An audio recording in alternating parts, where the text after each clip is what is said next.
Hey guys, welcome back to my channel.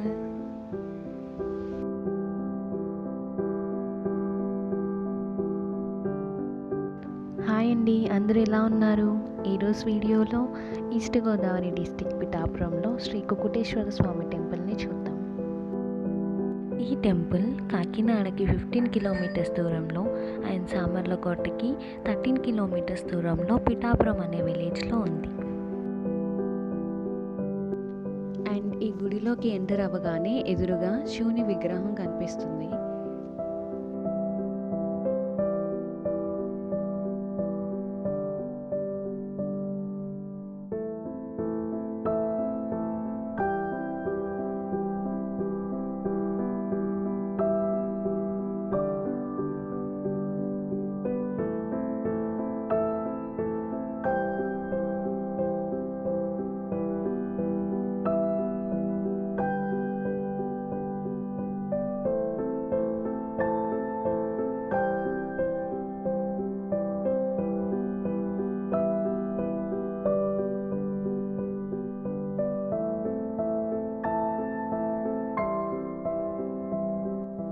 ఈ శివుని విగ్రహం వెనకే ఒక కోనేరు ఉంది.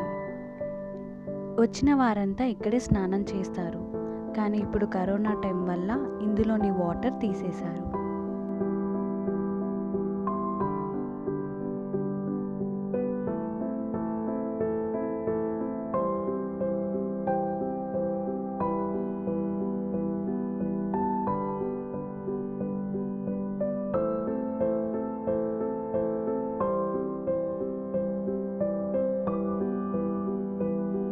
ఈ కోనేరులోనే గయాసురుడనే రాక్షసుని విగ్రహం పడుకుని ఉంటుంది.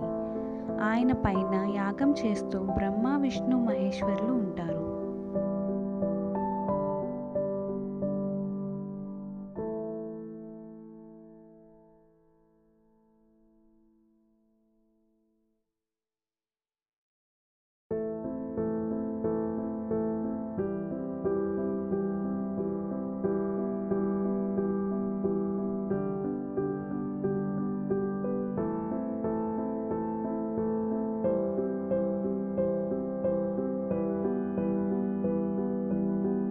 ఈ కోనేరు అడుగు భాగంలో ఒక స్వరంగం ఉందని, ఆ స్వరంగం నుంచి రాజమండ్రికి దారి ఉందని అంటుంటారు.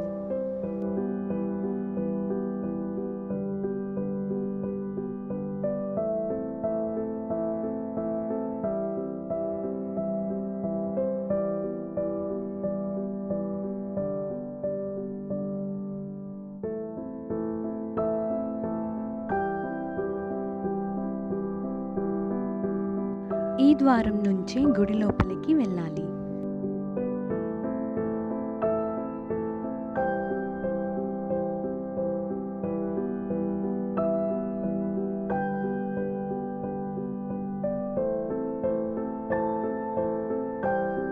ఈ ద్వారం నుంచి లోపలికి రాగానే ఎంతో ఎత్తునున్న ఒక గంట మనకి కనిపిస్తుంది.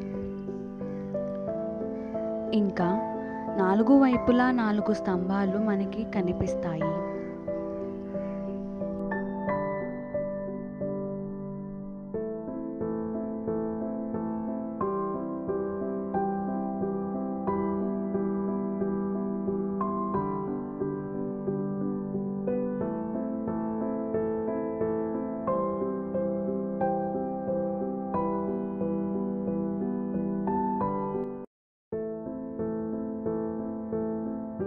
లోపలికి రాగానే ఒక ధ్వజస్తంభం కనిపిస్తుంది.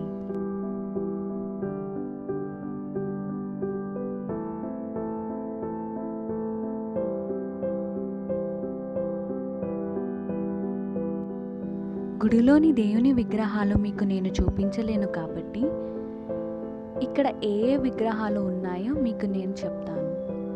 మొదటిగా రాయితో ఉన్న వినాయకుని విగ్రహం కనిపిస్తుంది. ఆ పక్కనే యాగం చేయడానికి ఒక ఖాళీ ప్రదేశం ఉంది. వచ్చిన భక్తులందరూ ఇక్కడే యాగాలు చేస్తుంటారు.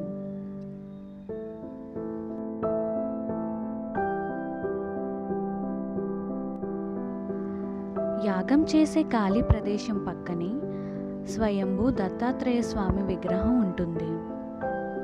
ఈ గుడిలో మాత్రమే దత్తాత్రేయ స్వామి స్వయంభూగా కనిపిస్తాడని అంటారు.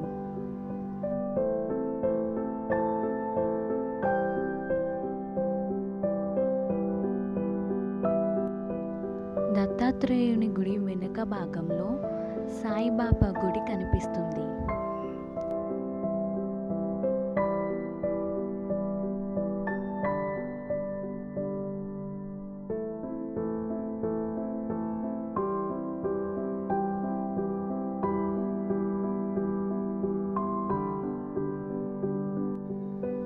దత్తాత్రేయ స్వామి గుడి ఎడమవైపు శ్రీరాముల వారి గుడి ఉంటుంది.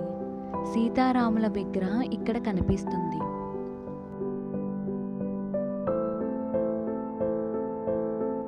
సీతారాముల విగ్రహాలు పక్కనే ఆదిశంకరుల గుడి, అయ్యప్ప స్వామి గుడి, కాశీ విశ్వేశ్వర అన్నపూర్ణాదేవి గుడి, సుబ్రహ్మణ్యేశ్వరుడు నవగ్రహాలు కనిపిస్తాయి.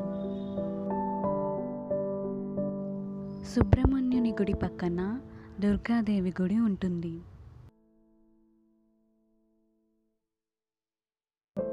ఆ పక్కనే పురుహూతికాదేవి శక్తిపీఠం కనిపిస్తుంది. అష్టాదశ శక్తిపీఠాలలో 10వ పీఠమైన పురుహూతిక అమ్మవారు ఈ గుడిలో కనిపిస్తుంది. గర్భగుడిలో కుక్కుటేశ్వర లింగం ఉంటుంది. ఈ లింగానికి ఎదురుగా పెద్ద ఏకశిలా నంది విగ్రహం ఉంటుంది. ఇది చూడటానికి శ్రీశైలంలో ఉన్న నందిలా కనిపిస్తుంది.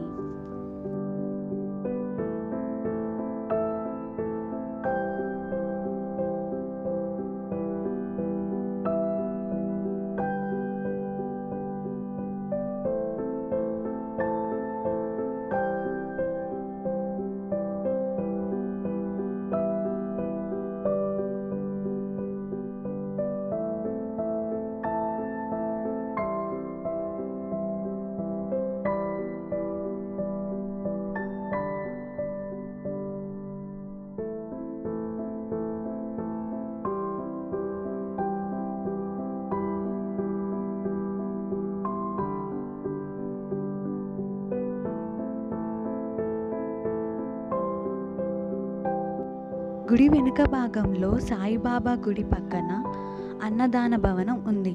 ఈ గుడికి వచ్చిన భక్తులందరూ ఇక్కడే అన్నప్రసాదాలు చేసి వెళ్తుంటారు.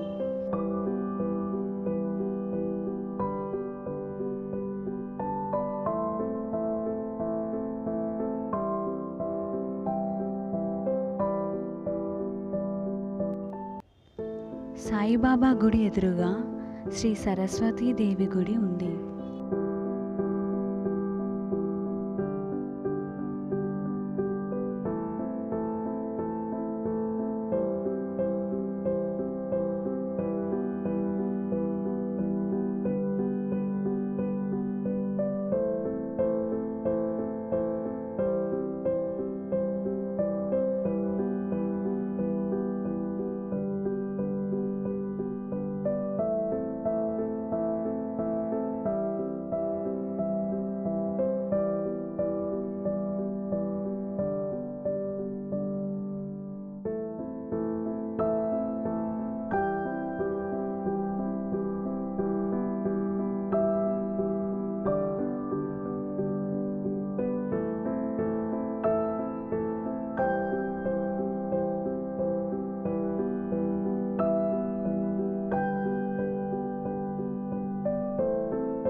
సరస్వతీదేవి గుడి పైనుంచి గుడిలోని ఉన్న అన్ని గుడి గోపురాలు మనకి కనిపిస్తాయి.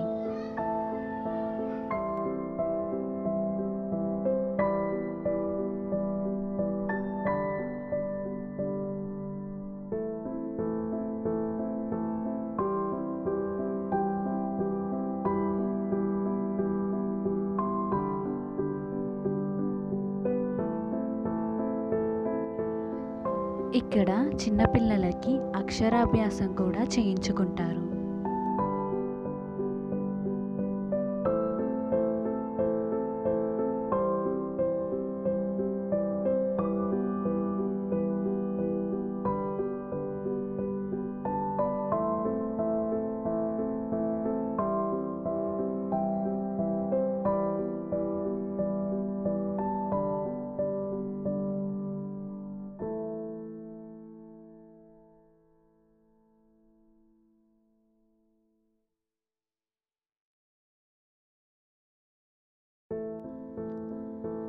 మీకు ఒక చెట్టుని చూపిస్తాను చూడండి.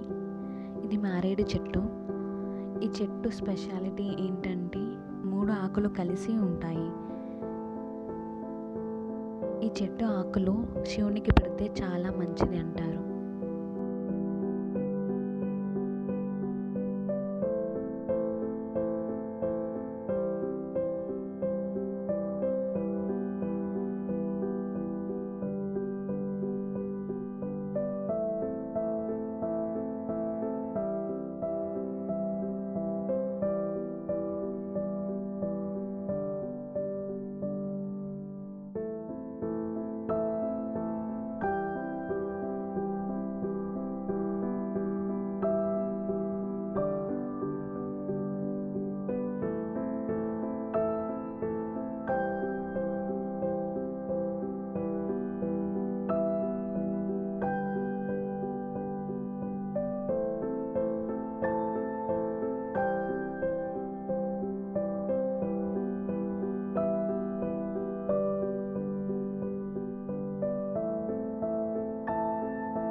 ఈ గుడి లోపల గోశాల కూడా ఉంది. కొలను పక్కనే ఈ గోశాలను మీరు చూడవచ్చు.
నీ కన్ను నీలి సముద్రం, నా మనసేమో అందుట్లో పడవ ప్రయాణం. నీ నవ్వు ముత్యాల హారం, నన్ను తీరానికి లాగేటి దారం దారం. ఈ సాంగ్ అండ్ ఈ ప్లేస్ చూస్తే మీకు ఏమైనా గుర్తొస్తుందా? ఉప్పెన మూవీలో ఈ సాంగ్ షూటింగ్ జరిగింది ఇక్కడే.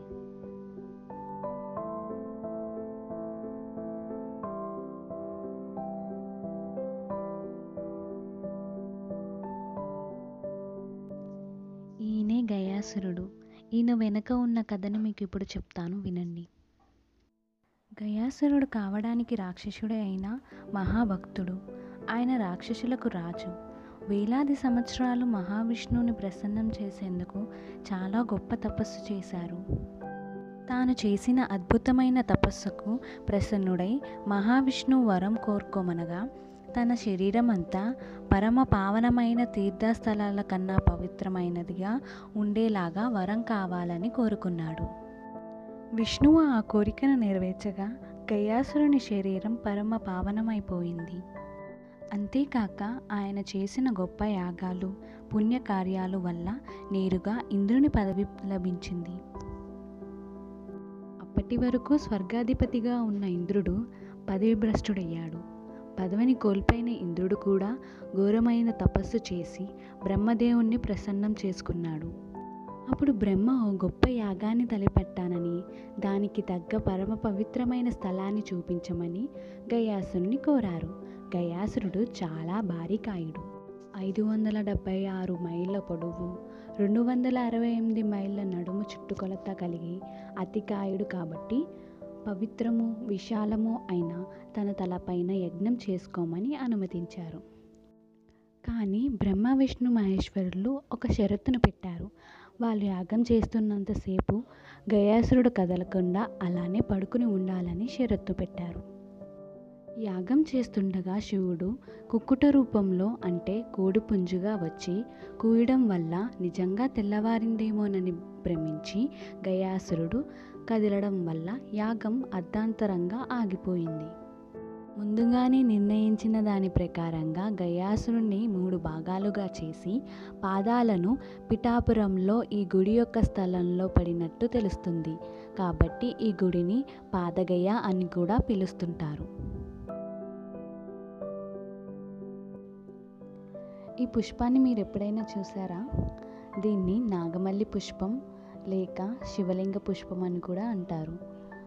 ఈ పువ్వు లోపల శివలింగంలా కనిపించే ఒక లింగం ఉంటుంది.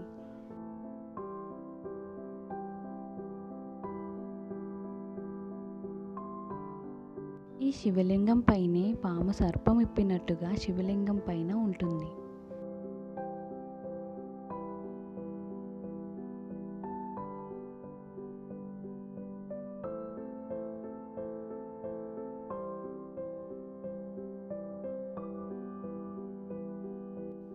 ఈ గుడికి ఎవరైనా కొత్తగా వచ్చిన వాళ్ళు ఉంటే ఇక్కడ ఉన్న ఈ మ్యాప్ని చూసుకుంటూ ఎక్కడ ఏ గుడి ఉందో తెలుసుకుని వెళ్ళవచ్చు.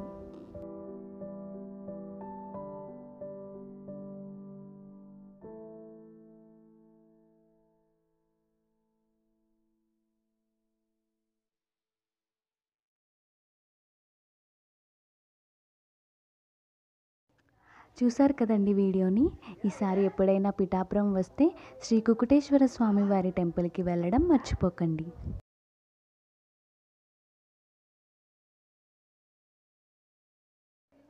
Thanks for watching. If you like this video, don't forget to like and subscribe.